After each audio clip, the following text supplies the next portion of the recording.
What's up, guys? I'm SaltEMike, and this is your Star Citizen Week in Review for February 1st, 2021.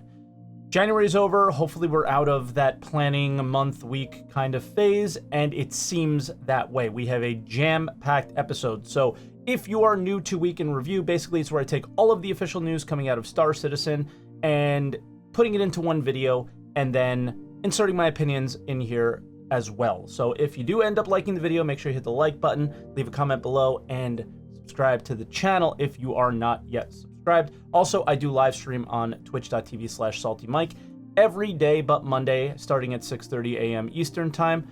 No Monday, so I can get this video out to you. But all right, without further ado, we had a ton of patches this week, so let's jump into patch notes updates.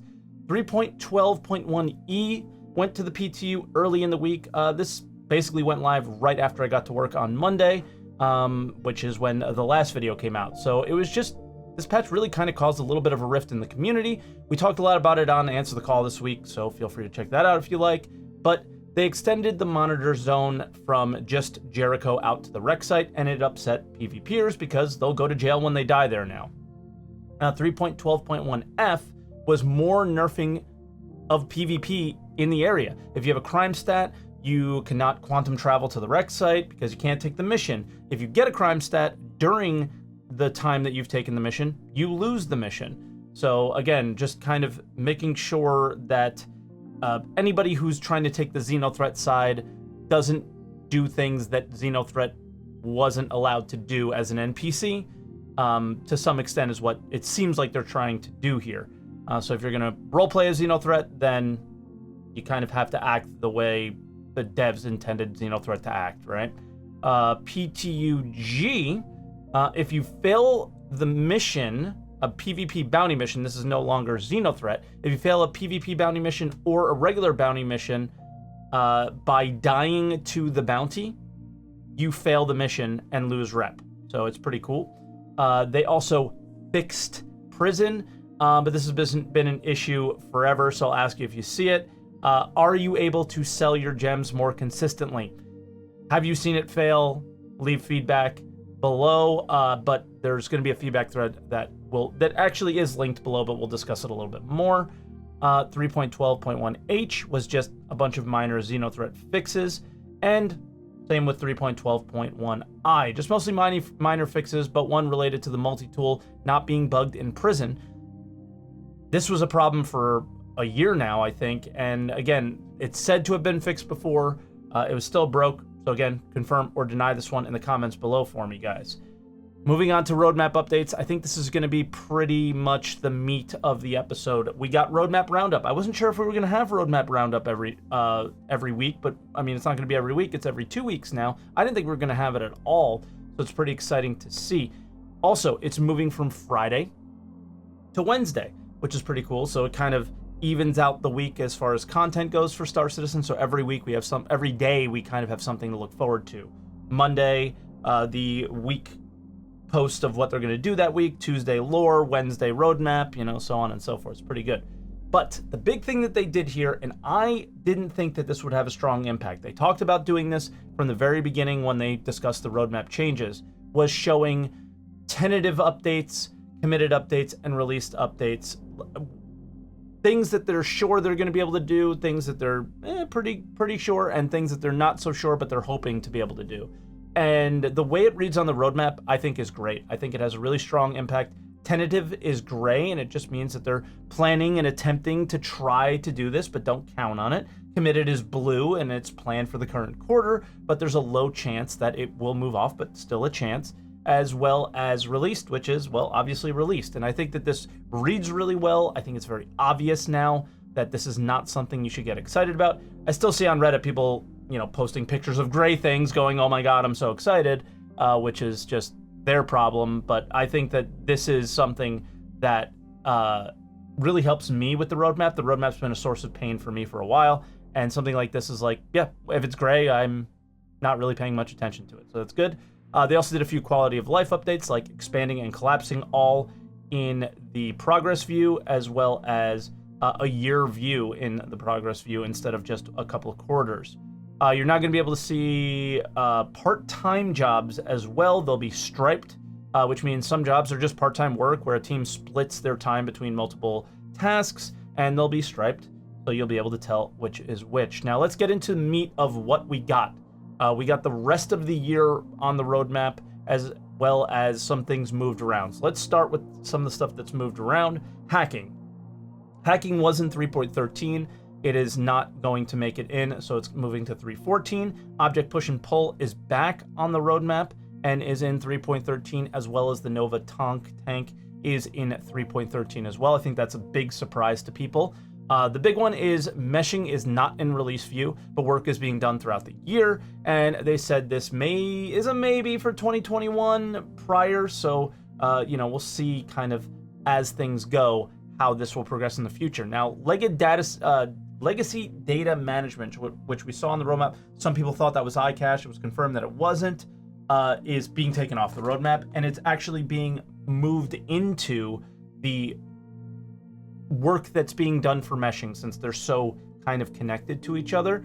And yeah, I mean, it's work is going to be done for iCache and meshing throughout the year. We might see results of that in the patches that arise, but I don't think we're necessarily seeing on the release view part of the roadmap, okay, this is full persistence time or this is server meshing time, because they're not sure where it's going to be yet, and they're not committing to anything there. So this could be a decent year, or this could be a really rough year depending on how this work goes.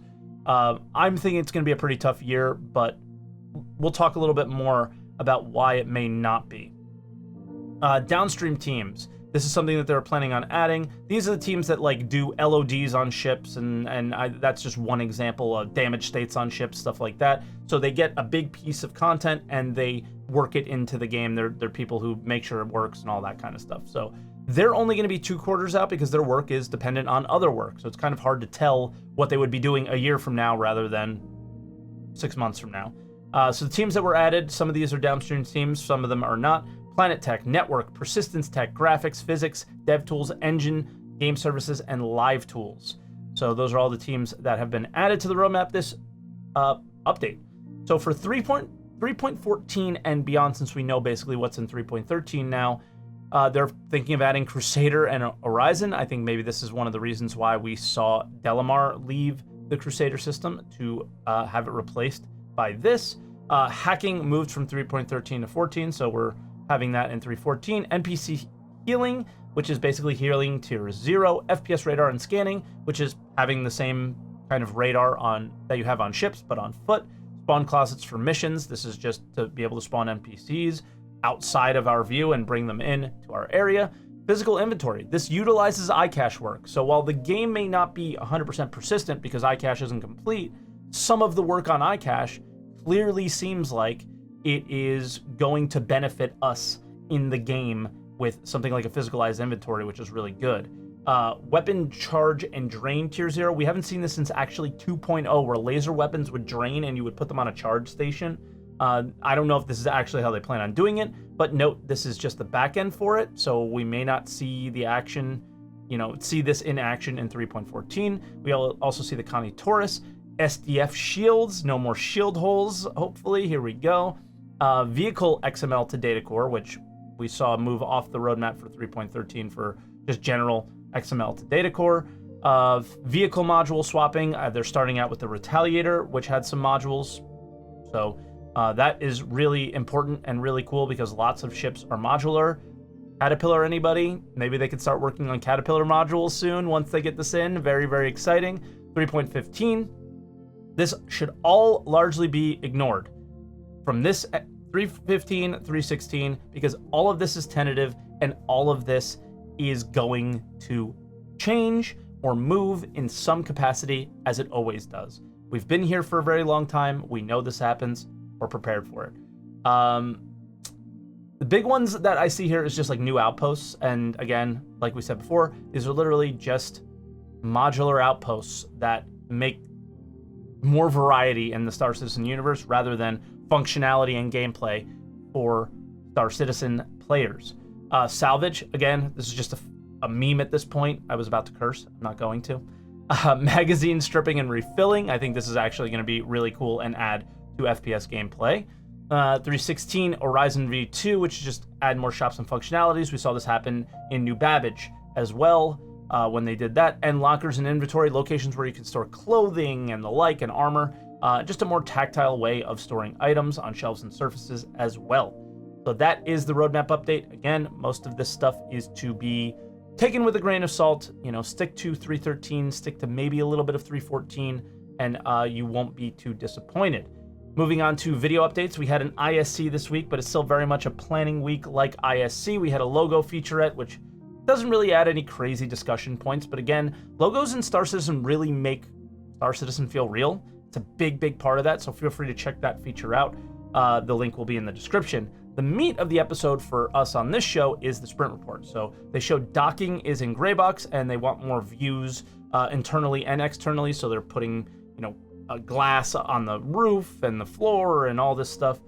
They also showed a space whale statue that is going to be found in Horizon. Again, this is just a statue, not the actual whale. Respawn screens, honestly, this is kind of a nice touch, beats a black screen, but they are just loading screens, right? Which we're not supposed to have in Star Citizen, so I always kind of find that funny because that's what they are, they're loading screens. Star Lifter interior, they focused on the states of the ship in this update, which looks pretty cool. Redeemer white box interior and exterior, they want to keep that original silhouette, so that is really important. We also got the Tumbril Tonk early look. I still have no idea what we're going to do with these in the verse, but it's cool, obviously. Maybe just like taking out turrets on the ground. Colonial style homesteads, again, these are just for NPCs, so I'm trying to just keep my hype levels to a minimum when it comes to these, because when you see them, immediately you want them, right? So I don't want them just in the game, I want them for myself, and I think a lot of people are excited for these because of that, so yeah. Just cookie cutter outposts that we have in the game now, and this is to make that less boring, and I think make more sense in terms of the modules that they have there as well. Moving on to SCL, we had an hour with Tony Z this week, so reprioritizing scaling and services was something that happened this year, and it was because of a big event that happened in 2020. So, yeah, let's hear what he has to say about that. That last Fleet Week event proved to be so popular that, you know, we wound up, during probably about twice the number of concurrent users that we actually expected. And so what that did is it caused us to reprioritize some things so that we could get select pieces of that, of that functionality out sooner. And many of those things are now operational. And so while there's still definitely plenty more to do, we think that we've got a decent amount of headroom given where given where we think the community involvement is going to be for the next few quarters, and then longer term we've obviously got some major initiatives still on the horizon, like server meshing, which is where we're actually looking to distribute the workload across as many servers as is necessary so that we can start to scale up the actual number of players within a given instance or shard of the game. Now, as bad as Fleet Week felt, it really did push them forward to work on scaling up and hopefully breaking less when the game gets busy in general. So that's really good. They also touch on the actual discussion point was dynamic events. So what is a dynamic event? You can think of it a bit as designer-driven short stories that can be layered on top of Quantum's systemic background, and they can be triggered manually or automatically when certain conditions are met. So if the system decides that war is broken out in an area, or we just decide that we want to liven things up a little, then designers and writers can inject a lot of precisely curated content into the game, and the impact of those modifications will then be blended into the simulation. I love that he mentions designers and writers. The story of Star Citizen is really yet to be told. So it looks like it will be told through these types of events. This is actually super exciting. Tony also hinted at what the next event might be. We've got another dynamic event, which we're referring to as Ninetales Lockdown, and it introduces It's not live yet, but we're already well into testing. The so-called shop modifiers. We can now have mission logic affect at a global scale, and we've resolved all of the coordination between the different servers and issues like that. So you can now apply shop modifiers. You can apply probability volume modifiers. You can basically lock down areas of space, inhibit quantum travel within them. Sounds like the Ninetales are going to be locking down areas of space around Crusader. This might be pretty fun. What was even better is that the missions seem like they can affect pricing of things in the game world, which is really cool and really important for the game to feel less static. Also, we've heard dynamic missions before. These are dynamic events, and Tony kind of goes in on what the difference is. And dynamic missions, they kind of split the difference to where they're going to be systemically generated all over the place. You constantly see them. They'll look very much like right now. If you're in an area and there's a high probability of pirates, we actually create a pirate encounter mission, or we create a cargo transport ship mission, or a conflict, or whatever the case may be. What dynamic missions do is basically allow us at a smaller, more localized scale. Now we're not talking about trying to coordinate this across multiple servers or anything like that. It's just that cargo ship that you run into in this area of space. What type of cargo should it have? Should it be copper? Should it be platinum? Should it be aluminum? It probably depends. Logically, it would depend upon, well, is it coming from from an area where it purchased those things, where that stuff is mined, refined, et cetera, and where is it going to? And so if it's heading one direction, if the cargo transport is going from the refinery to the factory, then you would expect that it's going to be loaded with goods that the refinery produces. And if the cargo ship is headed towards the refinery, then it likely has raw ore that needs to be processed, et cetera. And so the point being, designers don't need to, with the dynamic mission system, they don't need to fill in things like, hey, for this cargo transport mission, what kind of cargo, does it have? Should it be beat up, or should it be in pristine condition? Should it have fighter escorts, or should it just be traveling solo? Personally, this is what I'm more looking forward to be honest. Mission variety rather than the same thing over and over and over again. It's the same type of mission, but the experience could have so many variables that it always feels different. And that is really important for a game that you likely have to grind a little bit in, like this one. Lastly, Tony was asked, can you choose sides in future dynamic events, since we can't in Xenothreat? Will some of the dynamic events allow us to choose sides if we're more into the outlaw phase? Xenothreat has everybody on one side, right? But it's not really. I mean, you're encouraged to be on one side, and yet plenty of players are electing to basically, they're not able to ally, with the Xenothreat, but they're certainly not being, friends to the local security forces. So yes, we will. We've actually got, some of that stuff, like in the Ninetales lockdown. We're starting to play with some of those concepts to where you can basically work on the side of the guys helping to keep it locked down, or you can basically work on the side of the guys trying to break that blockade and basically, free that area. So the fact that there isn't a way to officially plug in with the other side in Xenothreat isn't indicative of some future design direction. It's just that's not what this one was about. Not at all. In fact, it's actually quite the opposite. Obviously, the answer is of course. What's cool is this next major event that they're talking about, this Ninetales lockdown thing. You're going to be able to. So PvPers rejoice. You're going to have your event. This one maybe isn't as much for you as you would have hoped, but you're definitely going to have yours with this Ninetales lockdown. I'm really excited to see what goes on with that, and who knows, maybe I take the pirate side on this one.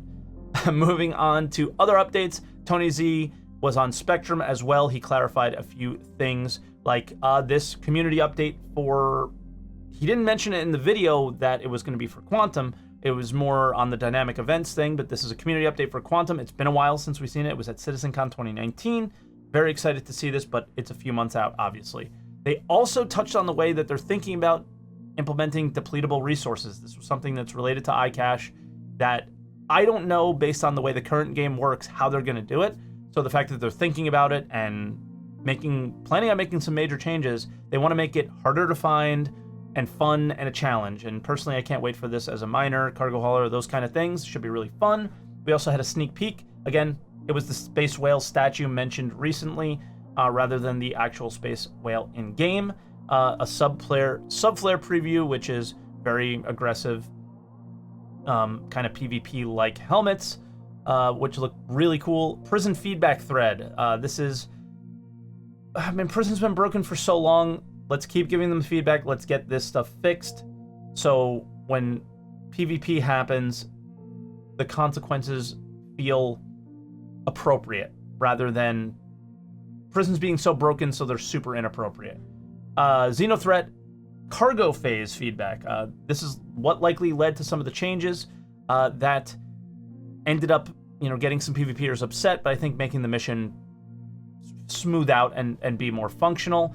Lastly, there was a a Squadron 42 monthly report. I'm not going to touch on it in this video because I want to ask you guys, should I be focusing just on Star Citizen or the Squadron 42 monthly report as well?